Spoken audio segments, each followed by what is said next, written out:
My responsibility was project leader, or the senior project engineer.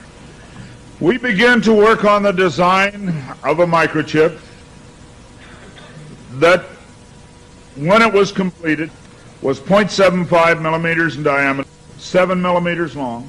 It was the size of 1/4 of a grain of rice. Again, I want to say that I was not a Christian, and there were no Christians there. They said they wanted this to have a power source and be able to emit a signal. And they told us they wanted us to use lithium as a battery source. Lithium's used in watch batteries, it's used in heart pacemaker batteries, it's used in a lot of places. I designed into this microchip a little charging circuit that would charge that battery. This sounds like a lot of technical things coming together, but if you'll bear with me 1 minute, you'll see what God has laid out about this microchip. When we discovered that we needed to be able to charge that battery, I needed a temperature change, a change in temperature, to cause current to flow through that little charging circuit that would charge the battery. So we began to investigate and find out where in the body does the temperature change the most rapidly. We spent over $1 million in taxpayer money, and when the results came back, there was a lot of information. We divided it up amongst 3 teams and then came back together with that information. It was determined that there were 2 places in the body that were ideal for the microchip. One was just below the hairline on the forehead. Every mother checks their child's temperature right here. So we could have paid the mothers $1 million and saved. I never saw a mother check their child's temperature on their ankle. Always right here. The other place was the hand, the right hand preferred, because most people are right-handed. This didn't bother me, and it didn't bother anybody else on the team. The hand seemed a good place. Nobody wanted it here. And so the design work, everything was completed. The microchip was done. You're seeing it now on some of the Discovery Channel presentations. There are people who have received it already. It is real. It's not something that's coming way down the road. They gave me a Bible. They told me not to read the book of Revelation. They said the book of Revelation is too hard to understand. So I waited, and I didn't read the book of Revelation for quite some time. Then one day I came to Revelation 13, verse 16. And he caused us all, both small and great, rich and poor, free and bond, to receive a mark in their right hand or in their forehead. I didn't like what I saw. I went back and looked up the word mark. I went to the Strong's Concordance, and I found that John had used 3 words for the word mark. Charagma, charicature, and charax. That was from the Greek. I looked at those words. They talked about a scratch or an etching. They talked about a lot of things. And I said, God, this isn't it. We didn't do it. He said, go to the word for 666. The word is chixastigma.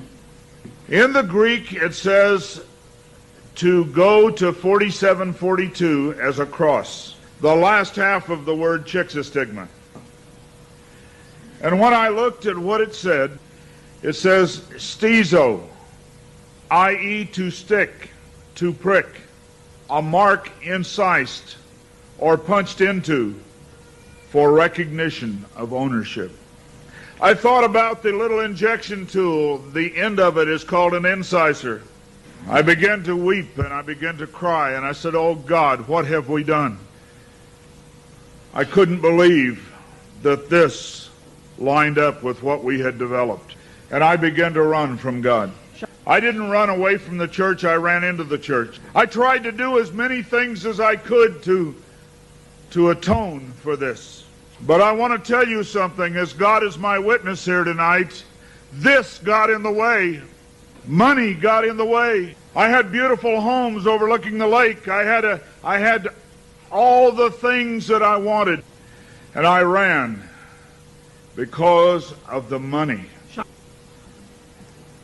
My ability to go and get $250,000 in research money took me away from telling the message.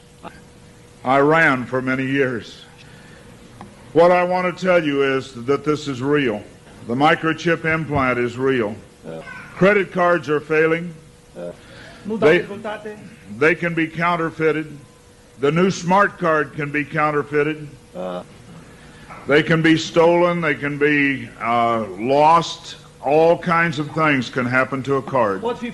But you cannot lose your hand. Very quickly they're going to move to this being in the hand. And I tell you, as a Christian, you cannot take this. No matter what anybody says, God's Word says you cannot take it. No matter what they try to talk you into, God's Word says don't take it. In Revelation 14, verse 9, and the third angel followed them, saying with a loud voice, if any man worship the beast in his image, and receive his mark in his forehead or in his hand, the same shall drink of the wine of the wrath of God, which is poured out without mixture into the cup of his indignation, and he shall be tormented with fire and brimstone in the presence of the holy angels and in the presence of the Lamb. And the smoke of their torment ascendeth up forever and ever, and they have no rest day nor night, who worship the beast in his image, and whosoever receiveth the mark of his name. Here is the patience of the saints. Here are they that keep the commandments of God and the faith of Jesus.